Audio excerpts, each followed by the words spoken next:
This will continue our series of an in-depth look at each one of the moves found in the Yilu, the first form of practical method. Okay, so Chen style Tai Chi Chuan is a 400-year-old martial art that we know at least. Encompasses a tremendous amount of different body mechanics and principles that we want to work on. Goes beyond fighting. It's very healthy for the body. All right. So today we've already done Buddha's Warrior, pounds the mortar. Now today we're going to do block, touching, coat. So we finished Buddha's Warrior, pounds the mortar. So we're here. Okay. Next we're going to do block, touching, coat. So from here, right? We never allow our knees to shift side to side. All right. There's a rod that goes through the body. You have to feel that rod. So we can't move the rod because the rod's solid steel. All right. So everything has to rotate around the rod, and we want the knees to be fixed. We want the knees not to move. So for someone like myself who has a congenital knee problem, right? Not moving the knees helps tremendously. It doesn't cause inflammation then in my knee. So those of you with knee problems, the concept of not moving the knees, very important, okay? So we finished Buddha's Warrior, 10 and pounds the mortar. Now the next move is block, touching, coat. So initially, both our hands are gonna open and our elbows are gonna come in towards the center of the body. And the hands turn this way, okay? And as we do that, our body is going to rotate this way. And what we're attempting to do is creating a stretch. You'll hear us talking about creating a stretch constantly in practical method. Okay? So the idea of creating a stretch is really creating torque in the body. All right? So that's what we're trying to do. So in order to create that torque, we have to have a fixed point that we create the stretch off of. All right? If I have something that's loose, I can't create a stretch. So something has to be fixed so I can pull off of, right? So it's like pulling a bow. When I'm holding the bow, the wood part of the bow, and I grab the bow string, if as I pull the bow string back, I let the bow come with it, there's no stretch. There's no tension in the string. But when I lock my arm and the bow's out here, and now I grab the bow string and I pull it back, there's tremendous tension in that bow string. So that's what we're trying to accomplish in our bodies in terms of creating that stretch. So the stretch is not you tightening up your own muscles. The muscles are stretched, and in stretching the muscle, they get taut. The muscles get taut.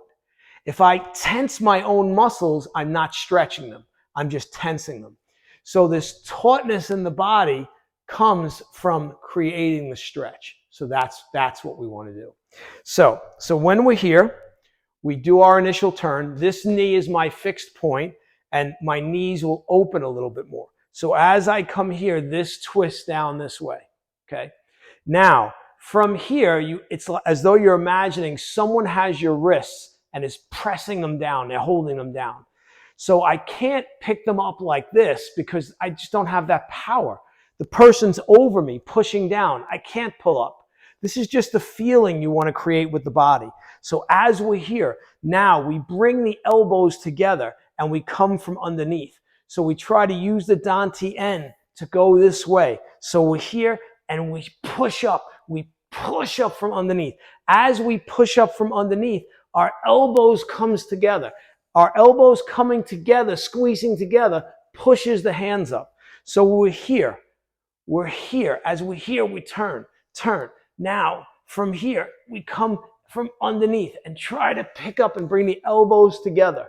Now we fix this knee. Now we're going to open. So now, as you notice, as I open this arm, the configuration hasn't changed. Okay, so this arm is going to go down this way. This arm is turning this way. So from here, we've created contraction. So it's like there's a hinge on the center of my body, and my shoulders come in like that hinge is folding. Okay, so we come here, that hinge folds, the shoulders come together. Now we're gonna open. We're gonna open the hinge. So now as we open, we come here and we create this stretch here. So now from here, the stretch, the body is stretching this way. But notice I'm not doing this. So do you see how my head is moving? This is a toss, okay? This is very bad. You don't want to get into that habit, okay? It's also a load. I'm loading, then I'm coming here, okay? So from here, it's you drill in. This opens. The quad here opens. This has to open and stretch, okay? The dantian is fixed, so I'm here. Now I squeeze together. The dantian tries to move from underneath. The elbow's coming in. Now, as I'm still open, now I turn and I begin to create that stretch. So now I'm stretching this way. Now the final action is I round the back. And as I round the back here, it's important that there still be a slight bend in the arms. Okay? Very important that slight bend, because then you have room to actually do something. Okay? In future videos where I show the application, you'll see, and there's other videos around of Master Chen and myself doing applications, so you can see the application for the move. Okay? Important again to maintain the tile hand. Just a reminder, tile hand is here, and then we stretch the fingers backwards. So if you see from here, you'll see what the tile hand looks like. So it's not like this, it's like this with the arm, the wrist being straight. Okay? So from the side, we did the Buddha's warrior, pounds the mortar. The knees are going to open. The quad's going to open, creating a stretch here.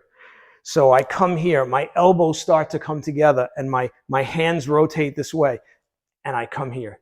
Now, it's like I said, you have to lift the hands up from underneath. So now I'm sinking into my body. The elbows come together and lift up, right? Forcing the hands up. Now, as I begin to rotate around that rod, right? I'm here, creating a stretch. So now my body is very taut here because I'm stretching. This is all stretching and opening. This is all stretching and opening, right? So everything's open, right? Now as we're here, we finish, we round the back, okay? And the back becomes very round. And that's part of the power and the stretch we're trying to create. So when we're here, this is a stretch down. So we're stretching down and the body is compacting here. The body compacts. The rod doesn't move. So we come here. Elbows squeeze together. Now the dantian is lifting up from underneath. So we come here. Now as we create the stretch this way, this is fixed and everything's stretching and opening. So we're here. And then at the final, we arch the back. So from the rear, it's here, here, then we come here, and then at the end, we arch our back, expanding our back, keeping the head straight. So again, it's important to understand and be reminded of certain principles. So, the rod. There's more than one rod, okay?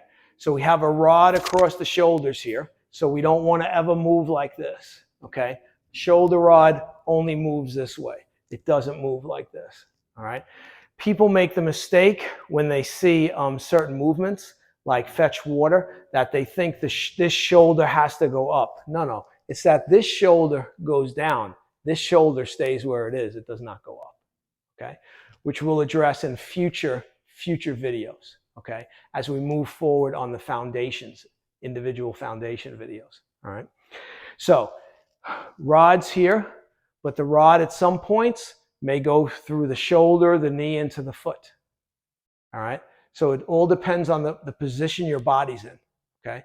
What we don't want is we don't want this action, all right?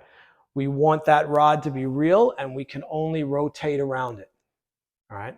The hands do not go above the eyebrows. The fingertips, again, fingertips not above the eyebrows, fingertips not below the knee. Okay? So you have to have fixed points in the body. If you don't have fixed points in the body, you can't create the stretch. So what you have then is you have Taiji that looks like this.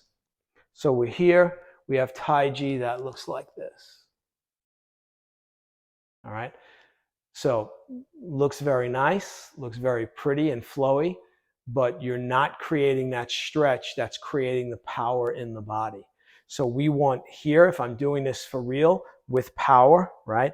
Now when I come here, it's here, then it's here, then it, right? So if I'm issuing, I can issue here, right? Here, right? Here, right? Here. So I can issue Fajin on all these different points, okay? But again, it's not like this, where I'm all over the place and tossing, okay? So this action here with the knees, remember, at the minimum, the knees can only go up and down. They cannot move side to side. Side to side is a huge problem, okay? And just keep in mind that these principles apply to all martial arts. So they're not unique to Taiji, they're universal principles. So my friends that are watching this, that do karate and kobudo and the other arts that I teach, the principles apply, okay?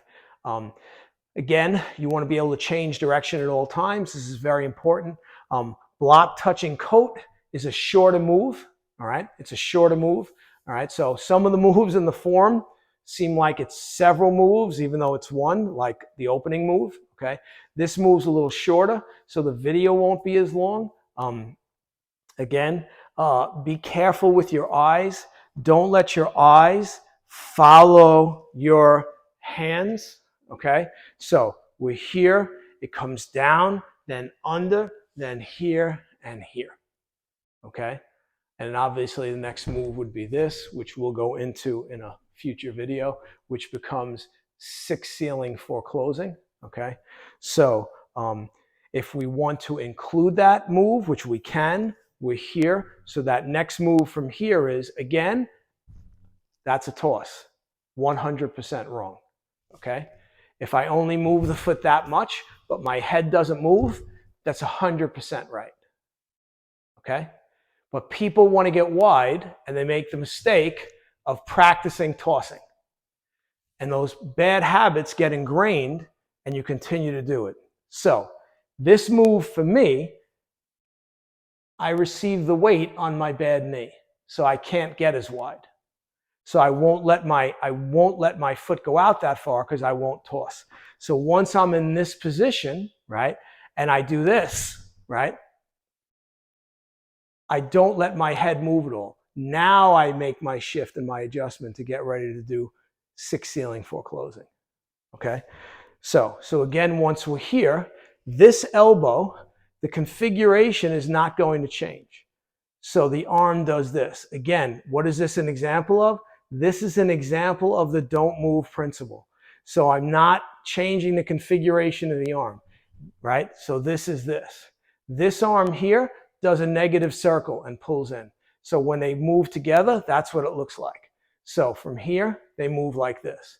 When I initially learned the form, Master Chen suggested that when I do this move, to hit myself in my side as hard as I could with my arm and elbow, okay? And he said it's about the body understanding how to receive power, okay? So I worked that. So in the beginning, so even to this day, when I do this move, I hit myself in the side pretty hard. Now, if you're hitting yourself in the side and it's hurting, cut it back. If you're a woman, you have to be careful because you don't want to be hitting yourself in the side of the chest, okay? It's not healthy, cause long-term damage. So again, do you have to hit yourself hard? No, it depends on what you're training for. If you're training for a more martial Taiji, I recommend you do that, all right? So with both of these, again, my head just goes down in the elevator, so it's not shifting, all right? So when I come from here, it's here, all right? And then the next move would be the shift to here, okay? So this is basically block touching coat, all right? With a little bit more detail. Again, apply the principles. If you want a list of all the principles and all the rules, you can go to Master Chen's website at practicalmethod.com. There's a list of the rules there.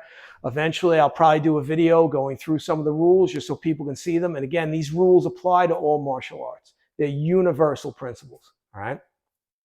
Hope you've enjoyed this one.